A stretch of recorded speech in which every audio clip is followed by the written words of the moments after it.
Bienvenue à cette conférence d'aujourd'hui, donc au CIRS. Quelques petits aspects techniques à régler avant que tout le monde soit admis dans la salle Zoom et que les gens finissent de s'installer ici en salle. Donc, la durée de la conférence d'aujourd'hui est prévue pour être environ une quarantaine de minutes, suivie d'une vingtaine de minutes de questions. Tout ça peut varier, évidemment, comme toujours. On saura s'adapter aux besoins. Juste un petit rappel pour les gens qui sont en ligne et qui sont ici. Les conférences sont, comme à l'habitude, enregistrées, feront l'objet d'une publication sur notre médiathèque sur le site Internet du Centre. Que vous soyez en ligne ou en présence ici avec nous, d'abord, merci d'être là. Et deuxièmement, la participation et les questions sont fortement encouragées. Pour les personnes qui sont en ligne, on y va par le tour de parole. On essaie d'aller en ligne, en salle, de façon...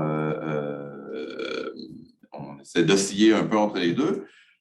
Utilisez seulement la fonction lever la main ou taper la question dans le module de clavardage et on sera en mesure de la transmettre si il y a un souci autrement.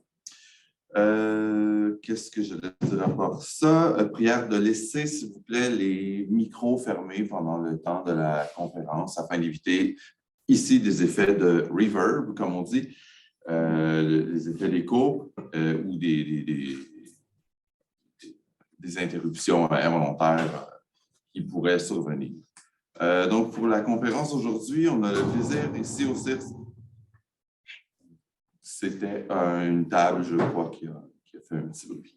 On a le plaisir d'accueillir Mathieu Ouimet, qui est professeur titulaire à l'Université Laval. Il est professeur en sciences politiques. Ses recherches portent principalement sur la communication scientifique, sur l'utilisation de la recherche scientifique par les responsables de politique publique. C'est sur cet aspect de son travail qu'il vient nous entretenir aujourd'hui. Donc, on a beaucoup de chance de l'avoir avec nous. Je le remercie déjà d'être ici. Le titre de sa conférence est affiché à l'écran. Vous devriez être en mesure de l'avoir même à distance. Donc, utilisation de résultats de recherche scientifique dans les parlements. Un examen systématique. Donc, Mathieu, sans plus tarder, dès que tu es prêt, je te cède la parole. Merci beaucoup. Je suis très content d'être là, vraiment. Puis je remercie le CIRS de m'avoir donné l'opportunité de présenter les résultats de cette recherche. Donc, on travaille sur cette recherche depuis... je ne suis même pas capable de changer les slides. OK, parfait. Désolé. C'est ça, on travaille sur ce projet depuis... En fait, on a vraiment... Le gros du travail a été réalisé à l'été 2021. Et ça tombe bien, en fait, on vient tout juste la semaine dernière d'obtenir la confirmation d'acceptation de l'article dans la revue Evidence and Policy, qui est une revue évaluée par les pairs. Donc, une des revues phares, je dirais, dans le domaine de la communication scientifique, dans le domaine de l'utilisation de la recherche, le lien entre la science et les politiques publiques. Donc, ce que je vais vous présenter essentiellement, ce n'est pas toute ma programmation de recherche, mais vraiment ce papier. Donc, vous pouvez le voir à l'écran, le projet a été financé par le FRQ. C'est une demande spéciale. Et donc, c'est un projet à plusieurs étapes. Ça, c'était l'étape préliminaire, en fait. Donc, l'idée, c'était de faire une recherche, une étude primaire dans les parlements francophones sur l'infrastructure qui existe dans les parlements pour favoriser l'accès, la diffusion des résultats de recherche. C'est une étude qu'on mène actuellement, c'est une étude qualitative, principalement basée sur des entrevues. Mais ce que je vais vous présenter aujourd'hui, c'est vraiment les résultats d'une revue ou d'un examen systématique de la littérature sur la question. Donc, comme vous avez pu le voir, il y a plusieurs personnes impliquées. Toutes ces personnes-là ont été impliquées dans l'article. J'aimerais souligner ici la présence de Stéphane Raté, qui est un expert en recherche documentaire qui enseigne les sciences de la documentation au Collège Maisonneuve, qui a de nombreuses années d'expertise, d'expérience dans la réalisation de projets de revues systématiques, notamment dans le domaine médical. Donc, sans plus tarder, je vais essayer d'aller rapidement parce que généralement, j'aime bien avoir peu de diapositives. Mais je vous dis, aujourd'hui, il y a beaucoup de contenu, un examen systématique. On a vraiment collecté beaucoup d'informations. Puis je me suis donné le défi de vous livrer l'essentiel du contenu de l'article. Donc, j'ai beaucoup de diapositives. Je m'en excuse, mais c'est la seule façon, la façon la plus efficace que j'ai trouvée pour faire cette présentation. La contribution de cette étude, donc, qui est une étude de méta-recherche, parce que l'unité d'analyse dans une revue systématique, ce sont en fait des études. Et donc, c'est qu'il y a plusieurs revues systématiques qui existent sur l'utilisation de la recherche, principalement sur l'utilisation de la recherche dans les administrations publiques. Je veux dire que c'est ce qui occupe mes recherches depuis le début de ma carrière. C'est principalement d'étudier l'utilisation de la recherche dans la branche exécutive de l'État, donc l'administration publique. Là, c'est la première fois qu'on m'a demandé d'étudier, on a eu une opportunité avec la FRQ, d'étudier le même phénomène, mais dans les parlements. Donc, ce qu'on s'est rendu compte, on est allé à la première étape, ce qu'on a fait, c'est qu'on ne voulait pas faire une revue systématique pour rien, on est allé voir est-ce qu'il existe déjà des revues de littérature sur le sujet. On n'en a pas trouvé.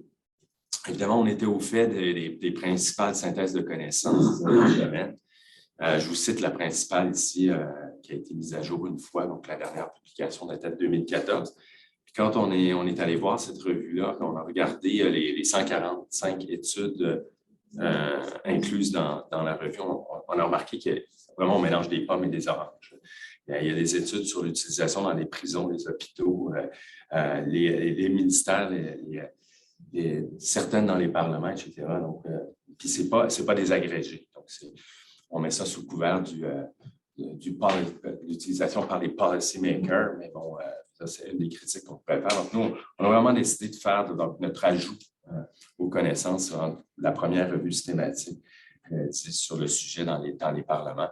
Mais aussi, bon, comme il n'y avait pas vraiment de façon de parler des facteurs facilitants, des facteurs barrières à l'utilisation des connaissances dans les parlements. Donc, je dirais que la principale contribution de notre recherche, c'est d'avoir fournir un cadre conceptuel, d'organiser la recherche dans le domaine. Donc, les objectifs, c'était d'examiner les types d'utilisation des résultats de recherche dans les parlements, les législatures et les facteurs qui facilitent et entravent l'utilisation dans le même milieu. Comme j'ai mentionné, on a fait un examen systématique de littérature. Ce qui est bien important, je dois vous présenter la méthode pour vous, pour que vous puissiez bien comprendre les résultats que je vais vous présenter ensuite. Il existe plusieurs publications sur le sujet. On n'a pas tout inclus. Donc, il fallait, l'étude pour être éligible, il fallait absolument qu'elle ait été réalisée sur l'utilisation des résultats de recherche.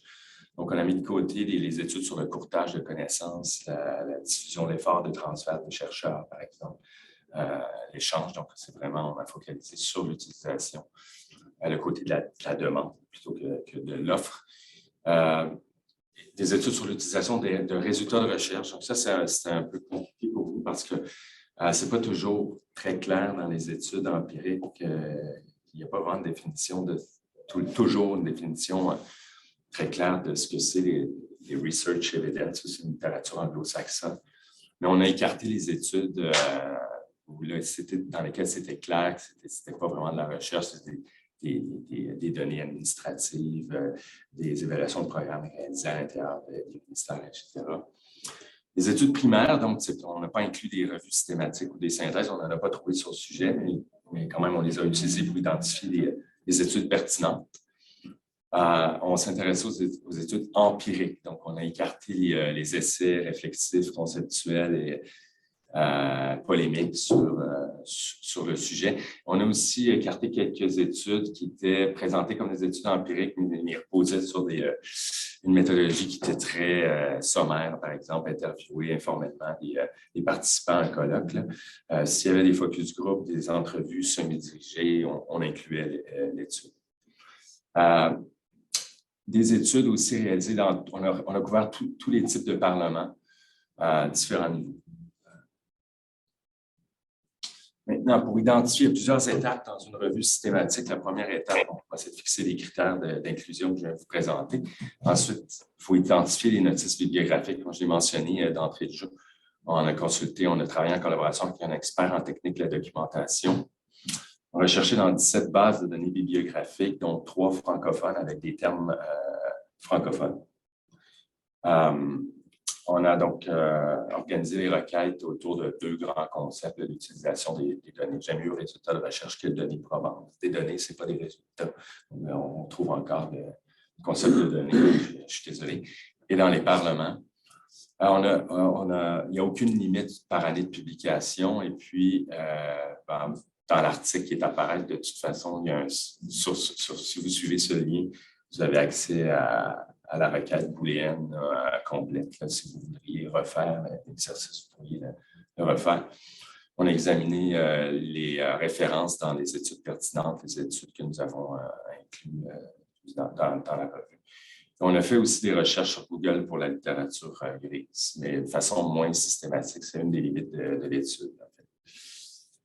Pour sélectionner, une fois qu'on a eu la base de données avec des titres, près de 4000 titres, on a on a tout géré le projet avec l'application Covidence, qui est une application qui a été conçue pour gérer un projet d'examen de littérature, de revue de littérature.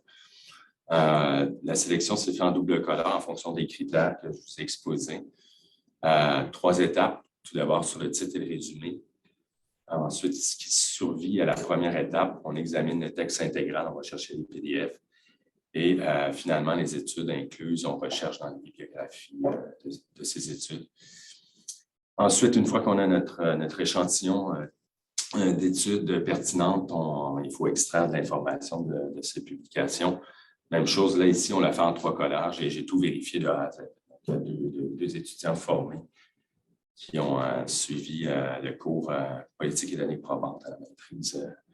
Donc, c'est un cours sur les revues systématiques à l'Université Laval. Et puis, moi, j'ai tout refait le travail avec eux, ensuite en vérification. On avait une grille d'extraction avec des champs d'extraction. Et puis, pour ce qui est de la synthèse thématique, plutôt en lien avec les facteurs facilitants et entravant l'utilisation, on a utilisé la technique de la synthèse thématique. Pour ceux qui sont familiers avec les études primaires qualitatives, l'analyse thématique, c'est un peu la même chose, en fait. L'idée, c'est de façon inductive de créer une architecture de thèmes et sous-thèmes, de catégories, de classer les résultats de recherche, créer un cadre conceptuel. C'est ce qu'on a fait, sauf que dans notre cas, au lieu d'être des entrevues semi-dirigées, c'est la section résultats des études incluses, et non pas la section conclusion des textes, mais vraiment les résultats, ce qui a été observé empiriquement. Maintenant, pour ce qui est des résultats, rapidement, c'est la seule diapositive que je n'ai pas eu le courage de traduire encore, je n'ai pas eu le temps, je suis désolé, c'est en anglais. Donc, comme vous pouvez le voir, on a au départ près de 4000. À la toute fin, on a 21 études. C'est un peu comme rechercher des diamants dans une mine. C'est compliqué, malheureusement. Bon, malheureusement, on n'a pas encore la technologie, l'intelligence artificielle pour le faire automatiquement. Ça prend des humains pour chercher les pépites d'or, en fait, ce qui nous intéresse. Là. Donc, c'est un travail vraiment de moine. Je vais dire, c'est assez long. 3 catégories de résultats. Premièrement, les caractéristiques des 21 études. Je vais vous présenter les caractéristiques globalement. C'est important pour interpréter les résultats ensuite. Le type d'utilisation pour rappeler l'objectif, donc pourquoi la recherche est utilisée par les parlementaires, à quelle fin, et les facteurs facilitants entravant. Deuxième partie. Pour ce qui est des types d'utilisation, on a utilisé une typologie, il y en a plusieurs, mais celle qui est la plus répandue, c'est le triptyque, l'utilisation instrumentale, c'est-à-dire utiliser la recherche vraiment lorsqu'on a une décision à prendre, on l'utilise avec d'autres paramètres pour prendre une décision. L'utilisation conceptuelle, c'est une utilisation qui n'est pas à des fins immédiates de prise de décision, mais à des fins d'apprentissage. Et l'utilisation symbolique ou tactique, voire politique, c'est vraiment utiliser la science comme munition politique pour pour justifier une décision qui est déjà prise ou à l'inverse, justifier le statu quo, par exemple. On a aussi laissé ouvert la possibilité qu'il y ait des types d'utilisation autres propres au Parlement. Ce qui est je rappelle qu'il y a 21 études incluses. En réalité, c'est à peu près, je me rappelle, c'est 28 publications parce qu'il y a des doubles publications, mais l'unité d'analyse, ici, c'est vraiment l'étude. Donc, on a fusionné certaines publications en une seule étude. Par exemple, ça arrive, des chercheurs font une étude, c'est une collecte de données, mais vont présenter plusieurs papiers à des données. Nous, on considère que c'est une seule étude. On pouvait voir, ce qui est intéressant, en fait, pour un chercheur comme moi sur la thématique, ayant travaillé principalement dans les administrations publiques, c'est que si je faisais ce graphique-là pour l'utilisation dans les administrations publiques, vous verriez de longues barres pour les années 70-80. Ici, dans les parlements, on voit que c'est une tendance là, que c'est vraiment émergent. Dans la décennie 2010, il y a une explosion d'études. Puis ça semble continuer dans la décennie actuelle. Pour ce qui est des pays étudiés, États-Unis, il faut garder ça à l'esprit quand je vous présente les résultats. C'est quand même important. Aucune étude francophone, donc aucune étude réalisée au Québec. Comme je viens de mentionner tout à l'heure, on n'a que des études dans les parlements bicaméraux à 2 chambres. Donc, on a trouvé quelques études, 2 études en Grande-Bretagne, une au Canada, puis une aux Pays-Bas. Évidemment, rappelez-vous des critères d'inclusion. On n'a pas tout inclus, c'est vraiment des études empiriques, des études primaires sur les questions qui nous intéressaient. Maintenant, pour ce qui est des formes du gouvernement et juridiction, on le voit avec les États-Unis, donc c'est principalement le régime présidentiel. Puis c'est partagé, là, soit c'est les États fédérés ou les parlements nationaux. Ensuite, j'ai déjà mentionné, on n'a pas d'études dans des parlements unicaméral à une seule chambre, comme par exemple au Québec, où il n'y a pas de Sénat. Puis vous voyez, donc, dans plusieurs études, cette étude, on ne spécifie pas la chambre, différentes variantes. Les secteurs étudiés, ça, ce n'est pas nouveau. On l'observe dans l'administration publique. L'utilisation de la recherche dans les administrations publiques, il y a vraiment beaucoup plus d'études depuis les années 70. Et c'est le domaine de la santé qui est le plus étudié. C'est une tendance. On peut l'expliquer de plusieurs façons. Peut-être qu'il y a plus de chercheurs en sciences de la santé, ça c'est clair, que dans d'autres disciplines. Donc, déjà, en partant, ça doit expliquer beaucoup de choses. C'est un domaine, c'est un sujet qui intéresse aussi plusieurs chercheurs. Sur un plan méthodologique, je ne rentrerai pas dans les détails, mais sur l'annexe en ligne, il y a beaucoup plus de détails sur chaque étude, les méthodes de collecte, d'analyse de données, etc. En gros, c'est principalement des études qualitatives basées sur des entrevues semi-dirigées, retranscrites, analysées à l'aide des outils disponibles.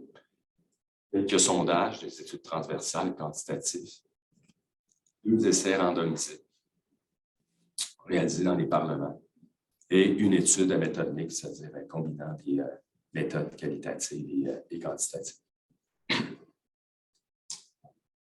Non, pour ce qui est du type d'utilisation, vous vous rappelez les 3 types, puis autres types. Donc, ça, c'est un résultat important. N12, pourquoi pas N21?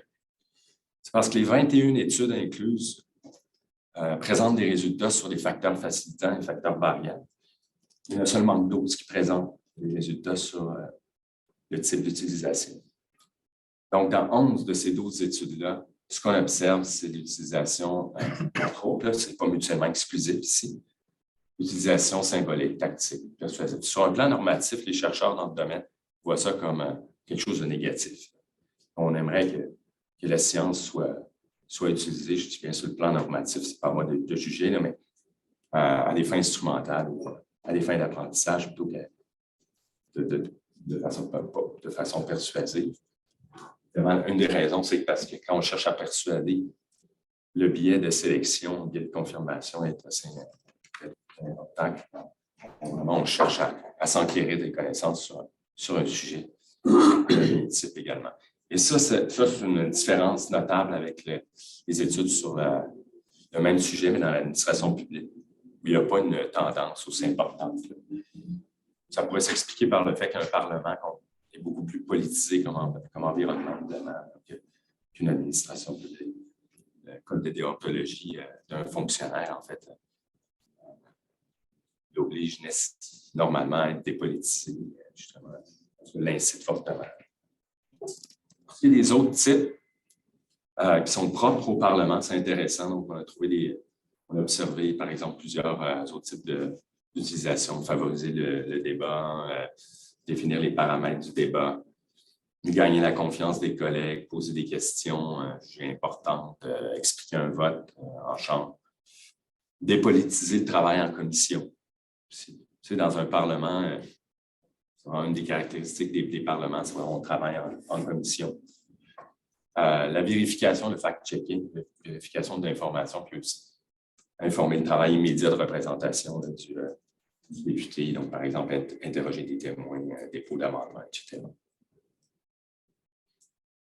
Maintenant, pour ce qui est des facteurs facilitants et entravant l'utilisation, je rappelle encore une fois, c'est important, c'est vraiment des résultats de recherche empirique. Donc, notre source, c'est la section résultats des articles. Ce n'est pas ce que les chercheurs disent après puis spéculent leur spéculation dans la conclusion des articles. C'est vraiment les résultats. On ne s'intéresse pas du tout à leur état d'âme. C'est important. Donc, ici, vous voyez donc un graphique et un peu les résultats de notre catégorie à 3 niveaux. Ici, vous voyez les 2 premiers niveaux. Et dans les diapositives qui suivent, je vais vous présenter pour chacune des catégories le 3e niveau qui est des agrégés, qui explique ce qu'il y a derrière ces catégories. Donc, en gros, on a regroupé les facteurs en 4 catégories: institutions, organisations, caractéristiques des recherches, le contexte politique et aussi en termes de politique publique, les enjeux est lié au contexte et les caractéristiques individuelles des parlementaires. Vous voyez, dans certains cas, il y a des facteurs qui sont à la fois, qui ont été observés comme des facteurs facilitants et des barrières. Et groupes d'intérêt, c'est intéressant. Il y a 4 études qui soulignent ça. C'est considéré seulement comme une barrière. Je vais vous donner les détails dans la prochaine diapositive. J'aimerais attirer votre attention sur un aspect méthodologique important ici. Je ne vais pas insister dans les prochaines diapositives sur l'importance. Ce n'est pas parce qu'il y a 10 études, par exemple, qui documentent un facteur que le facteur est plus important. La raison est la suivante, c'est que ça peut être lié à la méthodologie et aux objectifs de l'étude. Donc, il faut vraiment faire attention à la technique du comptage des votes. C'est souvent utilisé où, en fait, plusieurs personnes essayent de chercher le consensus. Donc, ça se peut qu'un chercheur qui a été identifié dans une seule étude, il n'y en a pas ici, soit important. Ça, c'est important de mentionner. Institutions et organisations. Quand vous voyez des pouces en l'air, c'est un facteur facilitant. En bas, vers le bas, c'est un obstacle. Et bon, vous avez la liste ici. Donc, caractéristiques de la législature du Parlement. Donc, le fait de travailler en commission, ça a été vu dans plusieurs études par les répondants comme étant un facteur qui favorise parce qu'on doit documenter un enjeu en particulier. Des commissions aussi qui sont axées sur la recherche scientifique. Ce n'est pas le cas de toutes les commissions. Des commissions qui reçoivent et traitent les résultats de recherche au début du travail, de leurs travaux. La bibliothèque du Parlement, ça, c'est très important. C'est vu comme quelque chose comme une source importante de données probantes. Le manque d'homogénéité du corps législatif, c'est-à-dire qu'il y a une très grande hétérogénéité dans le type de parlementaire. Je vais vous montrer tout à l'heure. Donc, il y a des parlementaires qui valorisent plus ou moins des expertises, des expériences différentes, mais c'est propre au Parlement, en fait. C'est la vie démocratique.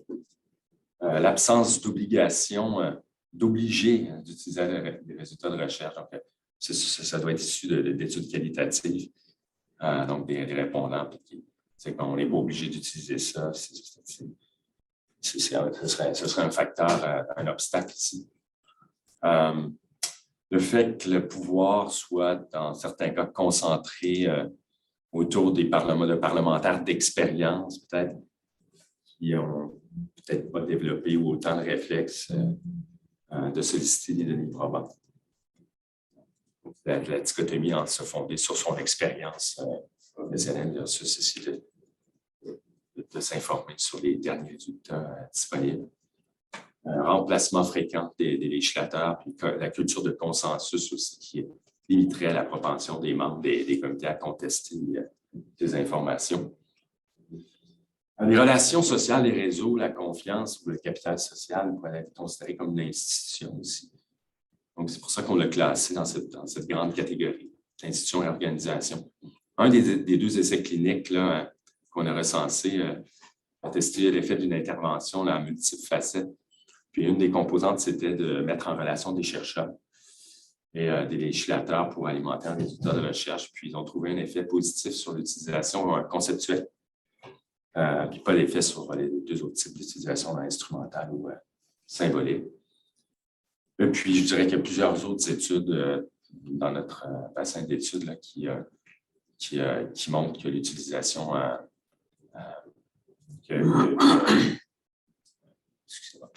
l'utilisation est facilitée lorsque le législateur connaît le fournisseur d'informations et lui fait confiance, mais aussi, vous allez voir, ça peut être un problème aussi, de se fier simplement à son propre réseau. L'information peut être redondante et biaisée aussi. Donc, ça, des relations sociales, la confiance, souvent présente comme si c'était positif tout le temps. Ici, vous voyez qu'il y a des résultats négatifs également. Donc, la tendance des législateurs à faire plus confiance aux personnes qui connaissent qu'aux résultats de recherche. L'esprit critique serait réduit en raison des relations sociales avec leurs pairs, trop grande proximité, tendance à consulter les pairs exclusivement dans certains cas, le manque de confiance mutuelle entre les chercheurs et les législateurs, et puis la perception que le manque de confiance dans la crédibilité et la neutralité des chercheurs. Le soutien organisationnel, maintenant, on est toujours dans la grande catégorie institutions et organisations. Donc, la présence de membres du personnel qui fournissent des données de recherche, c'est vu comme un facteur facilitant.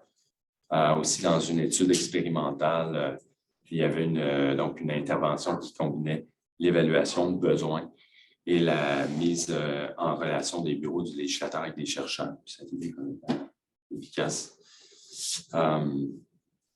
Pour ce qui est des facteurs entravant l'utilisation, des difficultés pour le personnel à sélectionner, à trouver, sélectionner, puis appliquer les résultats de recherche. Pas nécessairement une formation ou même sur le plan même du soutien organisationnel. Le manque de personnel, puis le manque de financement aussi sont des facteurs qui ont été soulignés. La disponibilité, l'accès aux résultats de recherche, évidemment, c'est un thème important. Même, à l'université aussi, nous, on a moins de problèmes, là. Mais ceux qui s'y connaissent en économique, de la bibliothéconomie, le prix de l'accès aux bases de données bibliographiques, tout ça. Je rappelle qu'un Parlement n'a pas vocation à faire de la recherche, donc ils n'ont pas nécessairement aussi bien outillés que les universités pour avoir accès aux résultats de recherche. La capacité du fournisseur d'informations à réagir rapidement sur des enjeux manifestes.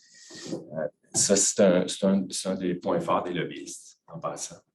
Donc, je vais y revenir. Le manque de promptitude et la rareté, le fait que les résultats de recherche ne circulent pas de façon non sollicitée et continuelle. Donc, ça fait en sorte que lorsqu'il y a une opportunité qui se manifeste, la recherche n'est pas nécessairement là. Et le manque d'accès aux abonnements bases de données bibliographiques. Maintenant, les caractéristiques, on change de grande catégorie. Les caractéristiques des études, c'est d'accélérer la forme et le contenu. Ça, ce n'est pas nouveau en communication. C'est souvent souligné, présenter les résultats de façon concise, claire, compréhensible par un non-spécialiste. Le problème, c'est de savoir, il y a peu d'études vraiment d'intervention expérimentale, très expérimentale, ayant testé ces choses-là. Donc, c'est souvent des idées que les gens ont. Les idées pour des recherches futures, là, ça serait quelque chose à creuser.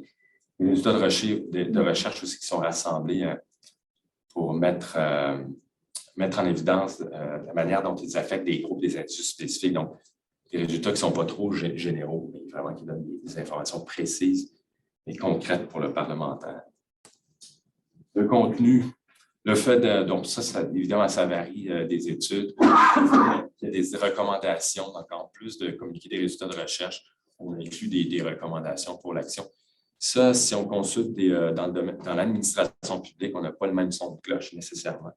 À plusieurs administrateurs qui ne souhaitent pas avoir de recommandations, juste d'être informés des constats.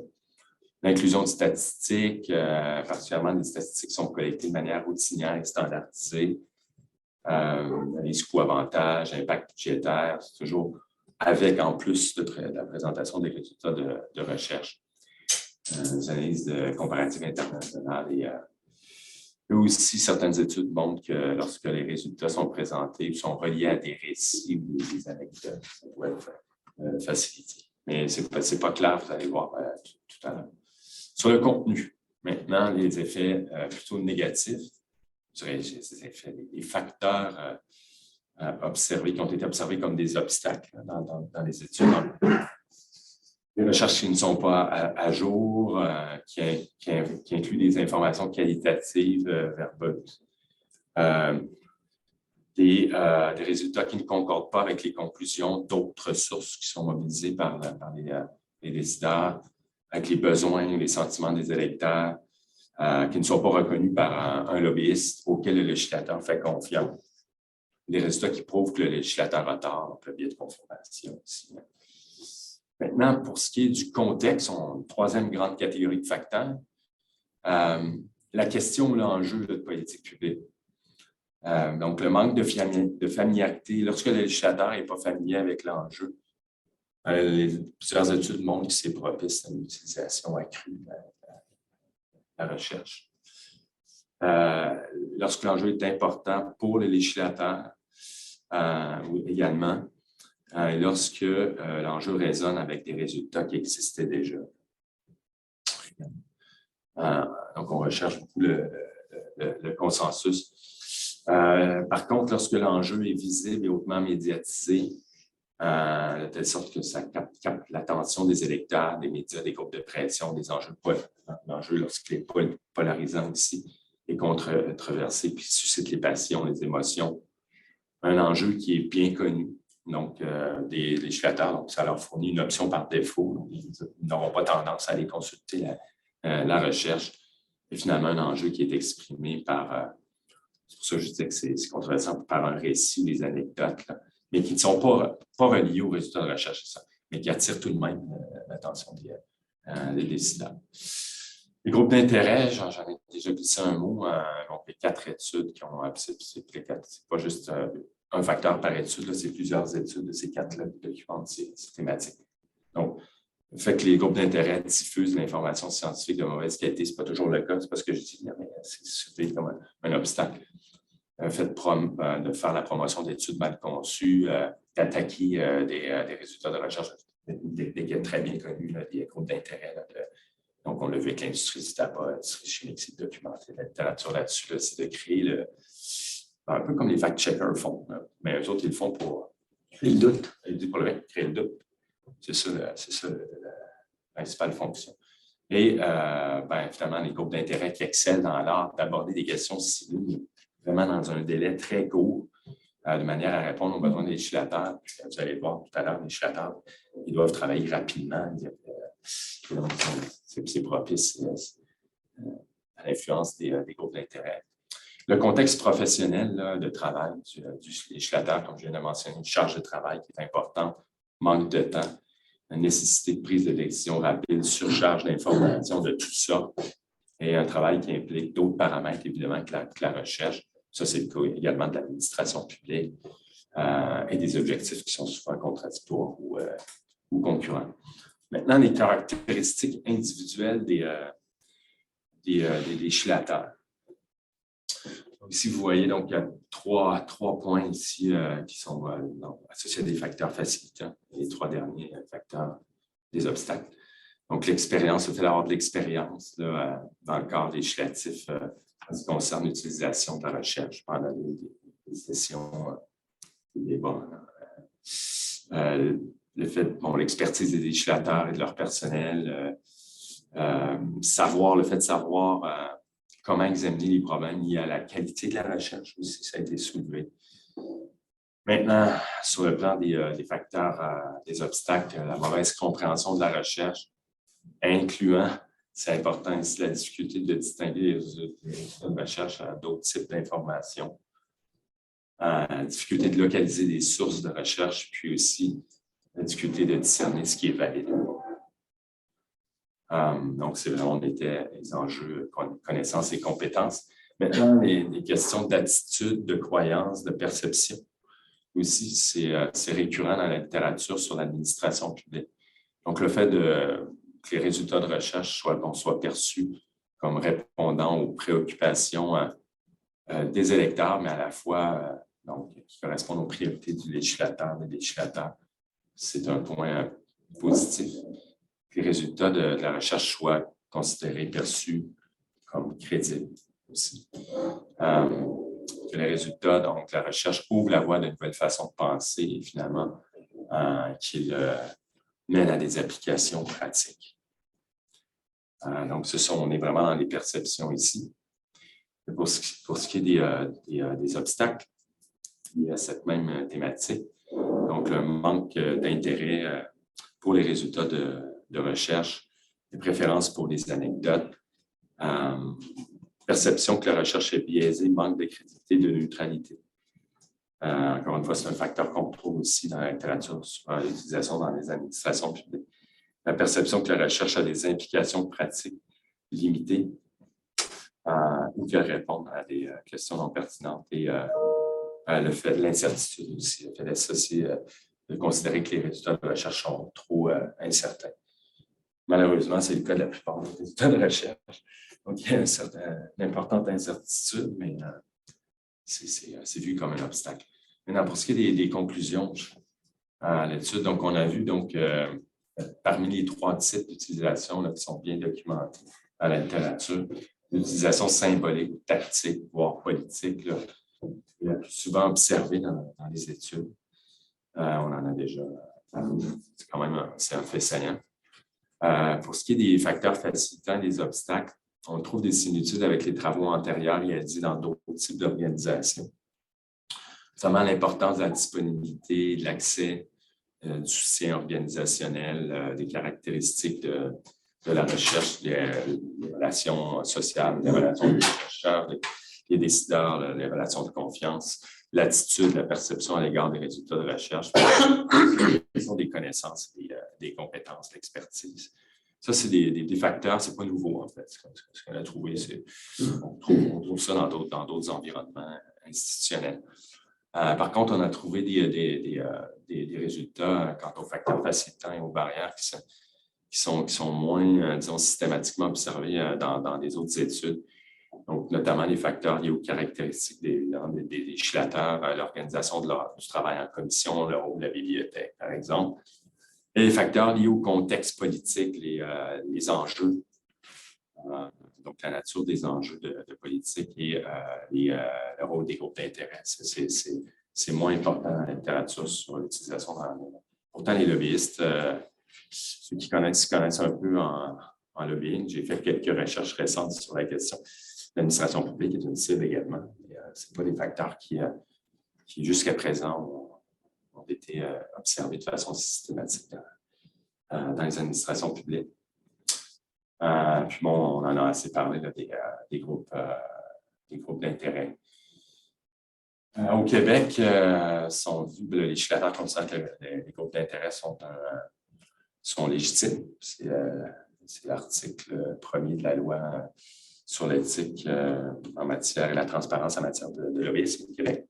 Article 1, on reconnaît formellement que le lobbying est une institution légitime. C'est pour ça qu'il y a une loi pour encadrer en fait l'activité. Pour ce qui est des limites de notre étude, il y en a plusieurs, ce n'est pas une liste exhaustive. On a fait un usage moins systématique des bases de données comme Google, par exemple, pour identifier la littérature grise. On n'a pas sondé les auteurs, on n'a pas fait de sondage auprès des auteurs qu'on a répertoriés. Il n'y a pas de limite dans la recherche documentaire, finalement, on pourrait être encore en train de chercher. On il faut s'arrêter, mais il faut le mentionner. On a vocation à être le plus exhaustif possible. Il est possible qu'il y ait des études qui nous aient échappé. Puis, bon, ça, c'est un peu plus important. Généralement, il y a des normes dans la réalisation de revues systématiques de littérature, puis, par exemple, les normes Prisma. Et puis, un des critères, en fait, normatifs, c'est de réaliser une analyse du risque de biais dans les études incluses. Donc, ne pas se fier au fait que l'étude a été, comme la nôtre, évaluée par les pairs. Donc, nous, nous ne l'avons pas fait. La raison était la suivante. On ne cherchait pas à identifier vraiment des relations causales statistiques entre des variables. Notre objectif, c'était vraiment de faire une analyse thématique des facteurs facilitants, des types d'utilisation, puis pour mieux organiser le champ de recherche. Donc, par exemple, Oliver, dans sa revue systématique, a fait la même chose qu'il n'a pas réalisé. Mais il faut garder à l'esprit qu'il existe des outils pour évaluer le risque de biais dans des études, également dans des études qualitatives. Mais on ne l'a pas fait dans notre cas. Recherche future, au-delà des États-Unis, dans des parlements unicaméraux, puis des études dans les parlements francophones. Davantage d'études, je n'ai pas noté aussi, dans lesquelles on utilise l'analyse de contenu de documents officiels. On en a peu trouvé, mais c'est sous-exploité dans le domaine. On pourrait, par exemple, faire des analyses, essayer de mesurer l'utilisation en faisant une analyse de contenu des débats en commission, par exemple. Pour ce qui est des pistes de réflexion pour optimiser l'utilisation des résultats de recherche dans les parlements, ce n'était pas l'objectif de notre étude, je dois le dire. Donc, de trouver des interventions efficaces, ce n'était pas ça. Par contre, on peut essayer de jouer le jeu, d'essayer d'identifier des pistes de réflexion. Si on considère ces trois paramètres-là, qui sont issus de notre revue, le fait que les législateurs sont des gens occupés, ça va vite, manque de temps, doivent s'informer, prendre des décisions rapidement, qu'ils aient aussi tendance à faire confiance, à s'appuyer aux unités de soutien intra-législatif. Donc, non partisane, par exemple, s'appuyer sur la bibliothèque, le travail des commissions, c'est vu de façon très, très positive, puis c'est valorisé par les parlementaires. Puis aussi, on a vu que l'un des obstacles, en fait, un obstacle qui est assez courant dans la littérature, c'est la perception que les résultats de recherche sont biaisés, incertains ou manquent de neutralité. Donc, si on considère ces trois aspects-là, je tente ici une piste de réflexion. Hein. Ce n'est pas plus que ça, ce n'est pas une recommandation. Mais peut-être l'idée de renforcer les capacités organisationnelles des législateurs à collecter, évaluer, synthétiser des résultats de recherche de manière non partisane, puis plus précisément, doter les législateurs d'une force de frappe neutre, indépendante. Mais c'est difficile. C'est un idéal pour justement faire l'évaluation de la diffusion rapide des résultats de recherche. Puis ça, je m'arrêterai là-dessus. Par exemple, la santé publique. On préfère souvent l'INSPQ, l'INET, mais il ne faut pas oublier que ces organisations du gouvernement ont de l'indépendance. Je ne le dis pas méchamment, c'est une question formelle. C'est pour ça que moi, quand j'entends l'indépendance, c'est quelqu'un qui travaille sur l'administration publique, ça ne marche pas, là, parce que qui est nommé à la tête de l'INSPQ, qui est noté, c'est le Conseil des ministres, c'est directement relié à l'exécutif. Donc, je lance une idée comme ça, mais sur des enjeux prioritaires comme la santé publique, par exemple, l'environnement. Est-ce qu'il n'y aurait pas lieu de créer, par exemple, davantage de personnes désignées par l'Assemblée nationale, c'est le vérificateur, etc. Donc, il relève du Parlement plutôt que de l'exécutif. Ce serait une voie à considérer. Mais pour l'instant, malheureusement, on l'a vu avec la pandémie, on ne sait plus trop faire la différence entre ce qui relève de données administratives, gouvernementales, de ce qui relève vraiment du travail de scientifique. Donc, je vous remercie beaucoup de votre attention. Un plaisir de...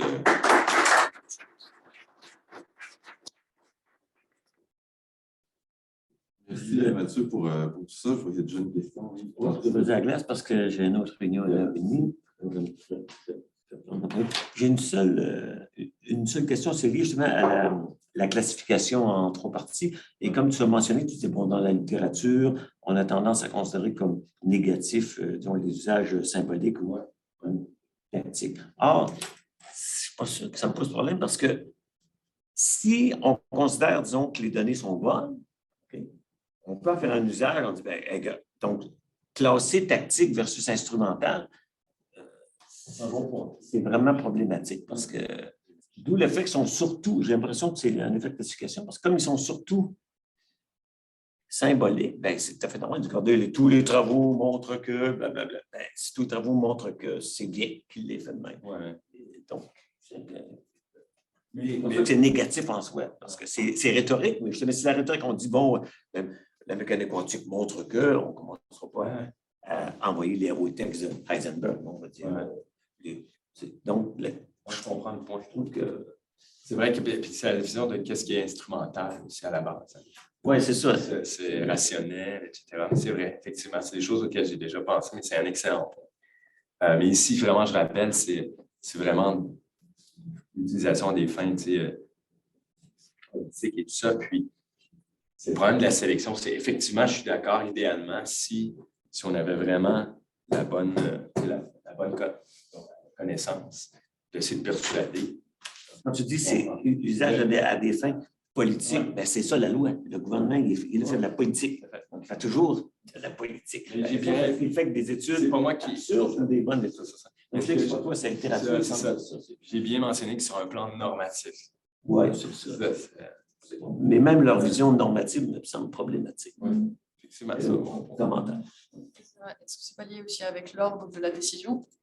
La décision est déjà prise et on la justifie ou on se renseigne par rapport à une décision à prendre? Je sais pas. C'est possible dans certains cas. C'est documenté d'utiliser pour justifier une décision qui est déjà prise, mais il n'y a pas que aussi. Là. Donc, moi, ce qui m'interpelle, c'est vrai que si on prend vraiment des canons en sciences physiques, mais si on prend, par exemple, des questions en épidémiologie, en biostat, là, on est loin des canons en sciences physiques. Si vous utilisez des revues systématiques, vraiment, vous trouverez qu'il n'y a pas toujours des consensus sur ces questions-là. Même dans le cas où la décision sera prise avant. Disons qu'on prend une décision, mais après on dit, finalement, sauver les études qui le démontrent. Donc, le fait que ce soit fait avant ou après n'apparaît pas un argument. Ce qui compte, c'est à la fin de la journée, tu dis ça, c'est-tu justifié? Qu'ils ne savent pas, parce qu'on dit, tant mieux, je n'avais rien lu, mais j'avais eu le bon pif. Et après, l'autre dit, on va citer 4 études qui confirment ça. Donc, simplement pour citer que c'est délicat de faire de la normativité sur l'usage. Je vais peut-être un exemple là-dessus. Dans le cas d'études contradictoires, comme par exemple, quand on a essayé de fixer la date de l'âge limite de consommation de cannabis, il y avait des études, par exemple, je pense en neuro, qui disaient « Ouh là là, faut attendre jusqu'à 25 ans ». Une étude dans le sens social disait 16 ans. Là, dans ce cas-là, on peut faire très facilement une utilisation symbolique en disant « Je vais prendre l'étude qui m'arrange selon ma décision ». C'est ça qui est vu négativement. Ouais. Mais bon, en même temps. C'est excellent. Merci. J'aimerais susciter l'attention des gens en ligne si quelqu'un a une question à poser. C'est toujours agréable d'alterner un peu entre les deux pour maximiser votre présence et votre... J'arrête de partager l'écran. Si tu n'en as pas besoin, ça peut être fait. Sinon, est-ce que quelqu'un a des questions, des informations en ligne de place? Oui. C'est une question un peu naïve, là, parce que ce n'est pas une littérature que je connais beaucoup. Mais je me demandais, ou bien j'ai été distrait pendant 4 secondes, il l'a dit, puis je ne l'ai pas entendu. Les études en question, c'est des études dans le fond, qui ont été publiées dans des revues. Oui. J'avais un point d'interrogation à la fin. Non, il y en a un. Je crois qu'on a un rapport de recherche, parce qu'on regardait la recherche, mais il faudrait que je regarde, là, parce que... Je pense à des gens que je connais très bien, qui travaillent, par exemple, pour Agriculture Canada, pour ne pas nommer le ministère, sur des questions écologiques ou sur des questions, à la limite, reconstitution des sols, des choses que un gouvernement ou un parlement pourrait être appelé à légiférer et à donner des guides de conduite, etc. Il y a toute une production scientifique qui est faite à l'intérieur des ministères. Et on n'a pas l'impression de voir ça dans le corpus. Je me pose des questions. Je sais bien que dans certaines époques, selon certains gouvernements, ils n'avaient pas le droit de publier, ils n'avaient pas le droit de publier, mais ça, c'est des parenthèses là, dans la vie d'un Parlement. Là. En fait, c'est une bonne question que vous posez. En fait, la question que vous posez, si je comprends bien, c'est les résultats de recherche dont l'utilisation est étudiée dans les études. Est-ce que la source, c'est l'État? C'est bien ça? Il y a de ça, là, mais à la limite, ils font des rapports du ministère. À un moment donné, le ministère envoie aux politiciens le rapport en disant ça, c'est pertinent par rapport à ce que vous faites. Là, on n'a pas l'impression que c'est présent dans le corpus. Non, OK. Le transfert des chercheurs vers Les transferts gouvernementaux vers les parlements. Vers les parlements, non. On n'a pas trouvé d'études vraiment sur cet aspect-là. Peut-être, je pourrais l'expliquer d'une certaine façon, c'est que ce champ de recherche, en fait, traditionnellement, c'est vraiment, on recherche le lien entre la recherche scientifique plus universitaire vers les milieux pratiques. Ça pourrait expliquer, mais en même temps, je ne veux pas trop m'avancer parce qu'on parle de 21 études. Pour vraiment répondre correctement à votre question, il faudrait que je retourne aux études sur, c'est ça, pour répondre parce que je ne veux pas vous induire en erreur là-dessus. Il se pourrait qu'il y ait des exemples. Mais quand c'était, encore une fois, je l'ai mentionné, ça, c'est un enjeu méthodologique. C'est une limite, mais qui n'est pas de notre ressort. Ce n'est pas juste de notre faute. C'est que dans les études, ce qu'on définit comme de la recherche scientifique, les résultats de recherche scientifique, comme j'ai mentionné au début, ce n'est pas toujours clair. Donc, dans certains cas, c'était clair, l'évaluation de programme, mais ça ne veut pas dire qu'on ne peut pas utiliser des méthodes scientifiques qui rentrent dans l'évaluation de programme. On peut se citer des méthodes de sciences sociales, par exemple. On exclut cela. Mais si on avait trouvé, là, je n'ai pas de mémoire, là, mais une étude vraiment scientifique, le fait que cette étude-là ait été produite par un organisme public n'aurait pas posé de problème. On l'aurait inclus dans notre étude. Il y avait une question qui était en ligne et ensuite, j'ai vu ta main tout à l'heure, Jérémy, puis on prendra le fil. Je ne sais pas si on peut l'afficher sur l'écran ici, comme ça, pour tout le monde pourra la voir. Il y a France Brunel qui nous demande donc, comment vous expliquez que les préoccupations des électeurs sont un facteur facilitant et que les sujets médiatisés sont un facteur négatif pour consulter la recherche scientifique. Souvent, ces deux éléments sont liés. Ouais. Là, je reviens à la méthodologie des études. On parle d'études principalement qualitatives, là, vous l'avez vu.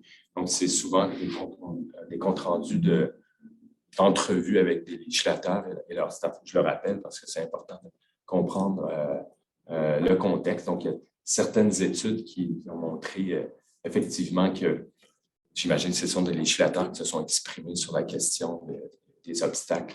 Et pour eux, lorsque les études, là, j'essaie de voir, ne répondent pas, les résultats ne répondent pas, considèrent qu'ils ne répondent pas, en fait, ne sont pas pertinents pour leurs électeurs.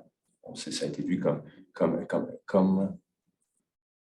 facteur facilitant, puis ils voient une contradiction avec le fait que les sujets médiatisés sont un facteur négatif. C'est peut-être en lien avec l'obstacle sur la haute médiatisation, puis juste en dessous, il y avait la polarisation aussi. Qui était vu comme, là, ça devient plus un débat politique, etc. Puis l'idée, c'est que le rôle de la science peut-être est écarté. C'est comme ça que je pourrais l'expliquer. Je pourrais répondre à la question. Mais c'est vrai, c'est une bonne question à creuser, évidemment.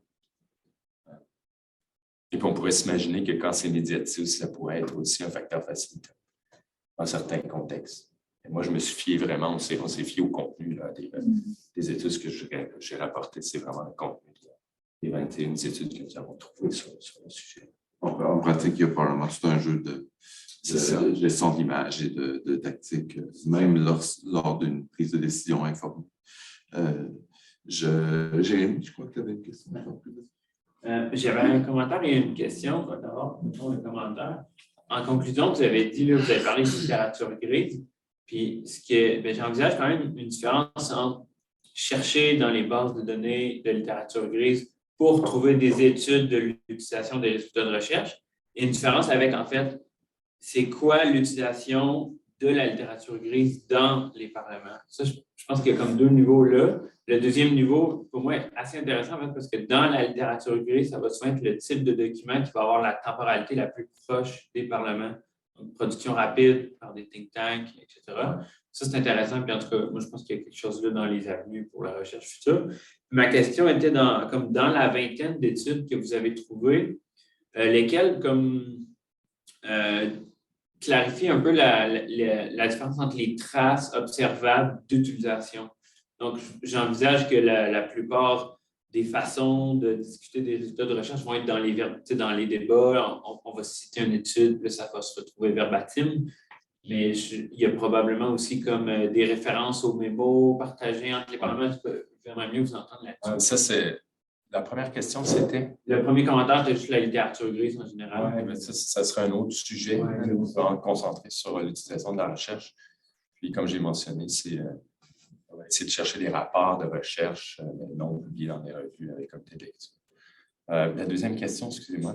C'est sur les traces. Oui, ça, c'est vraiment un enjeu méthodologique dans le domaine. C'est important. En fait, faire un lien avec la littérature qui n'est pas du tout relié à ça, mais sur le lobbying aussi, l'impact des lobbyistes sur la décision. On a un peu le même problème. C'est un enjeu méthodologique. Comment trouver la preuve objective qu'il y a eu une utilisation. C'est pour ça que j'ai mentionné aussi la sous-utilisation d'analyse de contenu, de sources formelles. Ça, c'est important parce que dans notre échantillon d'études, c'est principalement mesuré par des questionnaires, ou soit des questionnaires d'entrevue, des guides d'entretien, ou des questionnaires plus fermés, là, dans le cas des sondages, même des essais randomisés, les deux. Là, on utilise le sondage, si ma mémoire est bonne, pour mesurer. Donc, c'est autodéclaré avec tous les biais, évidemment. Donc, c'est un défi. C'est un défi majeur. L'analyse de contenu, c'est bien, mais en même temps, ultimement, je dis ça toujours dans l'idéal, on pourrait tout faire dans la vie, mettre des caméras cachées dans les bureaux des parlementaires et tout ça. Non, mais un cerveau. Voilà. Non, mais il y a même des gens qui ont commencé dans des études dans les organisations, par exemple. Ce serait plus propice dans l'administration publique, là, dans les parlements, mais de mettre des caméras sur la tête des fonctionnaires. Apparemment, après quelques temps, ils oublient qu'ils ont une caméra, puis on peut vraiment voir ce qu'ils lisent sur leur écran. Mais tu sais, c'est difficile d'objectiver, de trouver des mesures objectives. C'est certain que c'est un défi. On n'a pas, comme chercheur, j'aimerais bien des fois avoir les passe-droits des journalistes. Mais on ne peut pas, on est régi par le comité d'éthique de la recherche. Donc, il y a beaucoup de choses qu'on n'a pas le droit de faire, que les journalistes ont le droit de faire. La recherche privée. Moi, je me suis posé la question, est-ce qu'on ne devrait pas faire des partenariats avec des journalistes, avec des données, mais après, on n'aurait pas le droit d'utiliser ces données pour publier.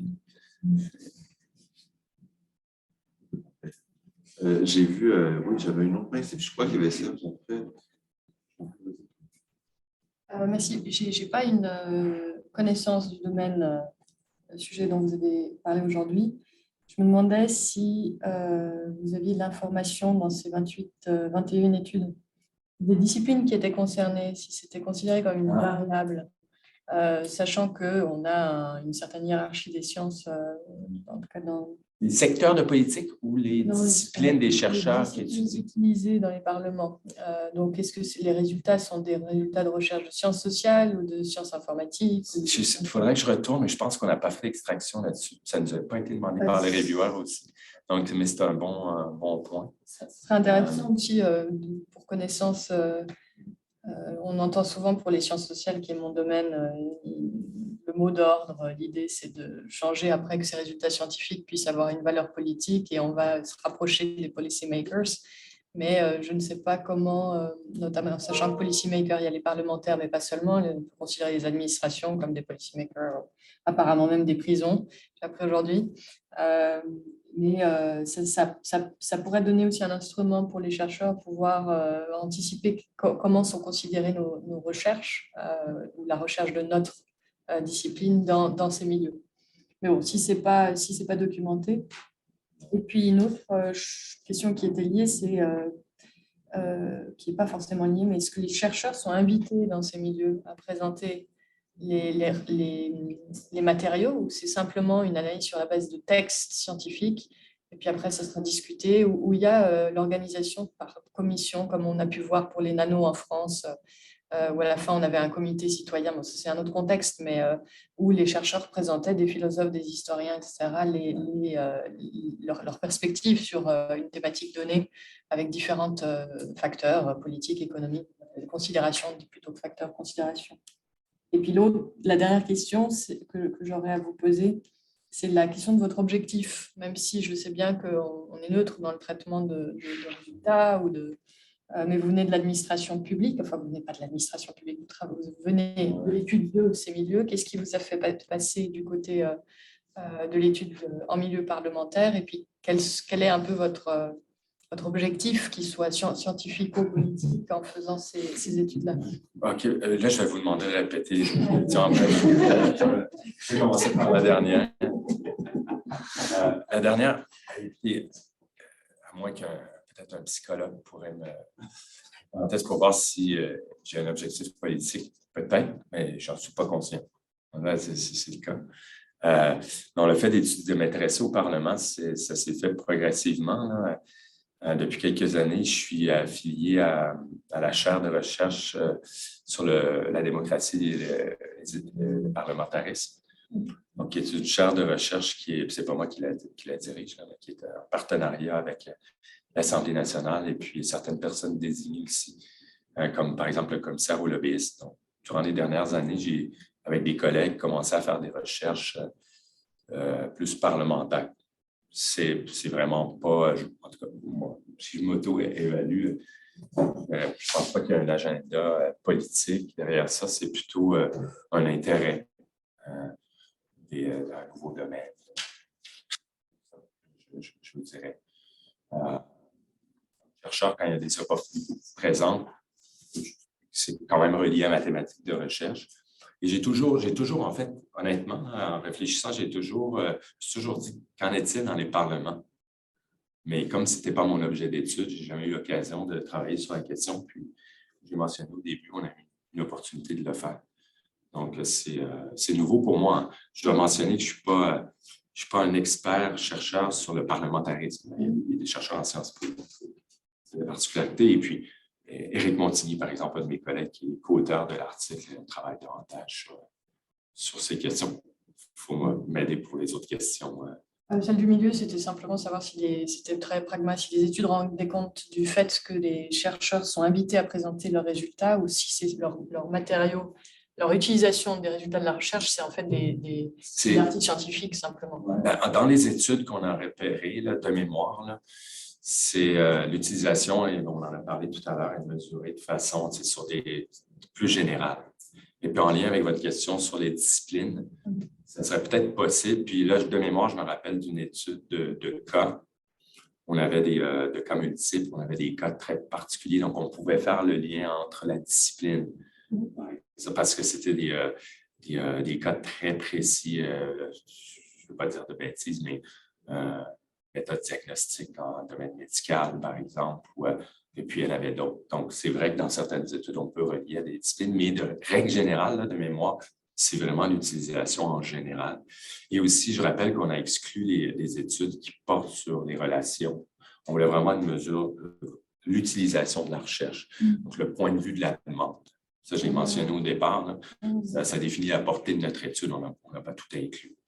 Donc, certainement qu'on pourrait possiblement trouver des études plus sur ça. Et la question concrète que vous posez, c'est effectivement, un Parlement, ça fonctionne en commission, dépôt de mémoire, et assez fréquemment, des chercheurs, des universitaires experts, des scientifiques sont invités dans les commissions à présenter leurs travaux de recherche.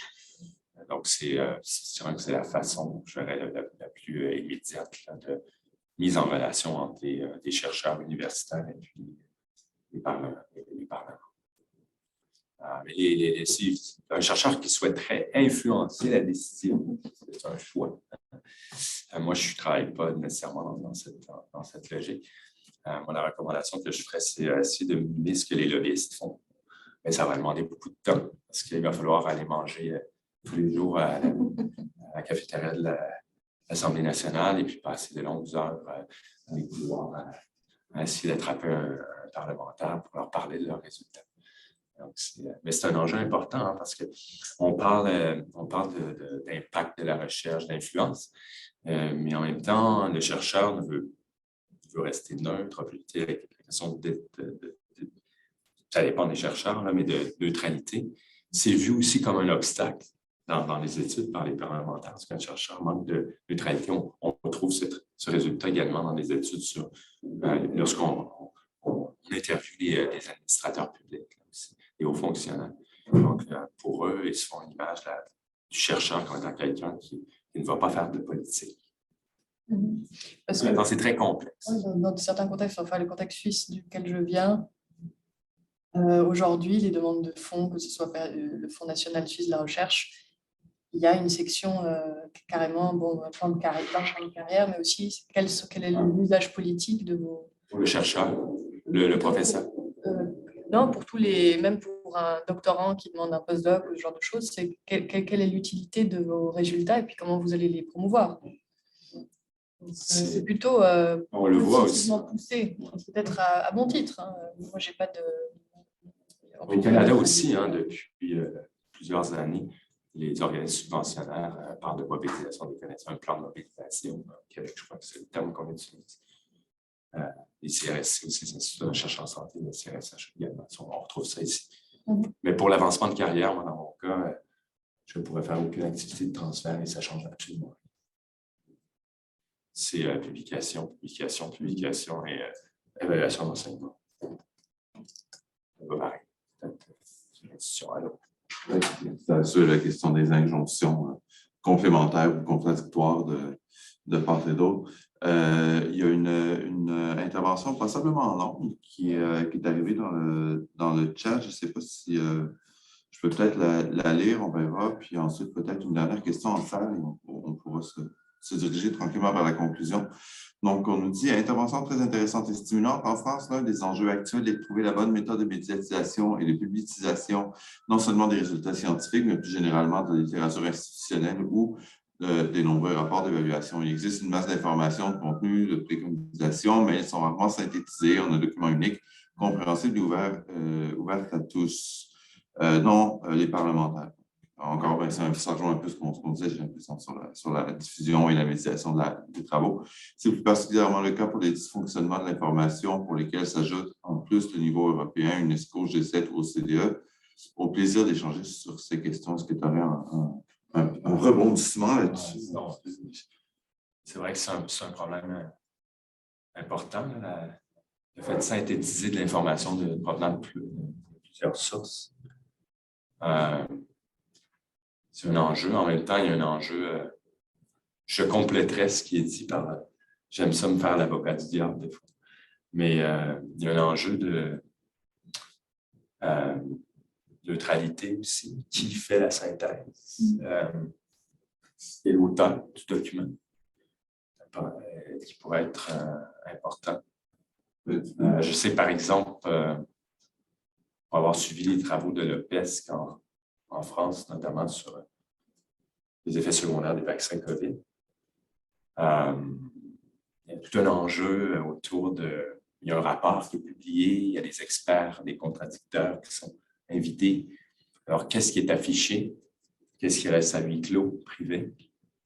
Cet arbitrage-là n'est pas neutre, effectivement. Puis, je le rappelle, on parle de parlement, c'est une institution qui est hautement politisée par définition. Je n'aurais pas d'autres choses à ajouter. C'est un point de vue. Oui, il y avait Serge, Patrice, puis on se dirige vers la conclusion pour essayer de libérer tout le monde. En fait, ma question, c'est juste pour savoir, est-ce qu'il y aurait un pan de votre recherche qui s'intéresse aux critères de crédibilité des résultats de recherche? Qu'est-ce qui pousse les parlementaires à s'intéresser à tel chercheur plutôt qu'à tel autre? Non, moi, je n'ai pas fait de recherche sur cette question, mais son nom m'échappe. Il y a un expert sur la question et maintenant professeur à Grenoble. Il vient d'obtenir un poste malheureux. Vincent Cabi.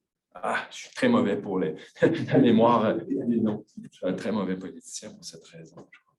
Mais Vincent Cabi est un jeune professeur à Sciences Po Grenoble, je crois, si je me trompe. Il a fait sa thèse exactement sur cette question-là. Sur l'autographe du nom. Cabi, c'est A-B-Y, Vincent. On a co-publié un chapitre d'ouvrage de synthèse théorique sur l'utilisation de la recherche, et plus en lien avec l'administration publique. Vincent Cabi est un beau chercheur qui a le vent dans... Donc, on a dit ce qui me confirme que c'est bel et bien à Grenoble. Donc voilà, tu ne t'es pas trompé, Mathieu. Patrice, si tu veux, pour la conclusion. Merci beaucoup pour la présentation. J'ai bien apprécié. Je vois que vous avez parlé de l'utilisation de la recherche par les parlementaires et tout. Vous avez parlé de ce qui facilite, de ce qui rend les choses plus difficiles, puis par le fait même, d'une certaine manière, de la bonne façon de faire ou de la mauvaise. Il y a comme des éléments. Mais est-ce qu'il y a des choses qui sont sorties sur la crédibilité de l'utilisation de la recherche? C'est-à-dire que tout à l'heure, on a eu une discussion sur le moment où la recherche arrive. Hein? Et Yves nous a dit, par exemple, que ce n'est pas grave si ça arrive tôt ou tard, si c'est bien fait, ce n'est pas un problème. Je suis assez d'accord avec lui, mais il me semble que si ça arrive après, c'est soudain suspect. Si un parlementaire, par exemple, utilise aussi des résultats de la recherche directement à la source, ou s'il utilise un traitement journalistique qui a été fait, pour moi, il y a le fait de le faire, puis peut-être que c'est assez rare aujourd'hui pour qu'on pose la question de la manière que vous l'avez fait. Mais il y a aussi la bonne façon de le faire ou la façon qui apparaît bonne de le faire. On sait que, par exemple, les personnes pourraient ne pas être en conflit d'intérêts, mais s'il y a apparence de conflit d'intérêts, on ne le tolère pas. Et là, s'il y a apparence de mauvaise utilisation de la recherche, est-ce qu'il y a des choses qui sont apparues dans vos données qui nous permettraient de baliser éventuellement une bonne utilisation? Possiblement, mais il faudrait retourner dans les études avec cette lecture. Ce n'était pas dans nos objectifs. De mémoire, est-ce que vous avez vu des choses passer comme ça? Sur la bonne façon d'intégrer la science. Sur la façon la plus crédible devant le public? Possiblement, mes deux mémoires, là, je ne pourrais pas. Excusez-moi, je suis désolé, là, mais pas de problème. Je ne veux pas vous dire n'importe quoi, mais il faudrait que je retourne dans le contenu de certaines études. Mais ceci étant dit, c'est un sujet important. Et je la relie à un des obstacles, c'était la difficulté chez certains parlementaires à distinguer les résultats de recherche scientifique d'autres types d'informations. Donc là, ça, c'est un enjeu important. Et on est en train de réaliser un sondage, mais pas dans les parlementaires. De la réponse à la question qu'on a posée. Gracieuseté, Julie. Pour vous, une information scientifique. On a fait une liste de choses, on va être étonné. Et ça, c'est la question de Julie, qui est une thématique très importante. Ça, par contre, je vais vous le dire, là, ça me revient. C'est un thème, ce que vous mentionnez, là, cette thématique-là est abordée dans plusieurs études. Maintenant, comment le faire, ça, je ne peux pas correctement y répondre. Effectivement, d'utiliser... Moi, j'ai toujours... Je reviens avec une image. Je ne sais pas pourquoi, des fois, il y a des choses qui nous restent gravées à l'esprit. Je me rappelle, je n'ai pas l'habitude de regarder les débats à l'Assemblée nationale. À un moment donné, je regardais des débats il y a plusieurs années. Ça fait longtemps. Le premier ministre se lève en chambre. Ce n'est pas le premier ministre actuel. Et c'était en plein débat sur une question technique, scientifique.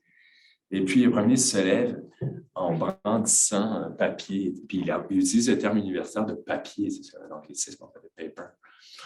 Puis il brandit un papier qui était un article dans le Devoir. Alors ça m'est resté gravé. Donc peut-être, ça ne veut pas dire qu'il n'y a pas de l'information.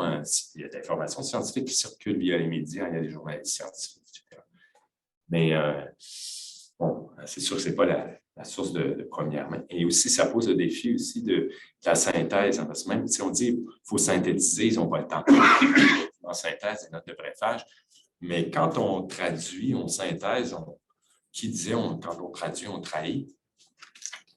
Ce n'est pas évident aussi. Donc, c'est vraiment un enjeu complexe, qui n'est pas simplement un enjeu de conflit d'intérêts, mais aussi de communication scientifique. Est-ce qu'on arrive à communiquer le message sans trop, les résultats sans trop les déformer, les caricaturer?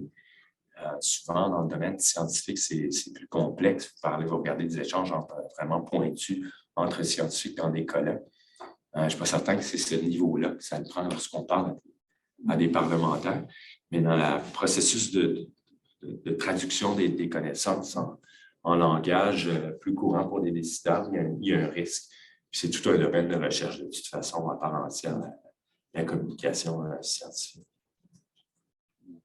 Bien, merci beaucoup. Je pense que les interventions et la discussion ont bien montré comment il y avait diverses portes qui pouvaient être ouvertes et vers un terrain investi. Puis je pense que ça va sûrement repartir avec autant de questions que de nombre de réponses avec lesquelles tu es arrivé. Donc, c'est bien, c'est ce qui fait, je pense, un projet intéressant. Donc, je commence par te remercier, en fait, d'être venu nous présenter ces résultats de recherche avec nous. Je dis un second merci aux gens qui sont ici dans la salle avec nous, aux gens qui ont été en ligne, pour votre participation, pour votre présence. Simplement, avant qu'on se quitte, je me permets de vous signaler que le 20 octobre, même heure, même endroit, on a une présentation d'une candidate au doctorat, Léa Stiefel. Elle m'excusera si je ne prononce pas bien son nom, qui est là. Ben, Léa, bonjour. Donc, j'espère que tu m'excuses en présence si j'ai massacré ton nom. Donc, il va s'intituler Critique numérique, Aléa versus Barthaud, 2 projets opposés pour le développement de la numérisation dans l'agriculture suisse. Donc, pour inscription, c'est la même chose sur notre site Internet. Sinon, on se retrouve ici le jour d'ici, donc le 20 octobre à 12h45. Merci encore, Mathieu. Au plaisir.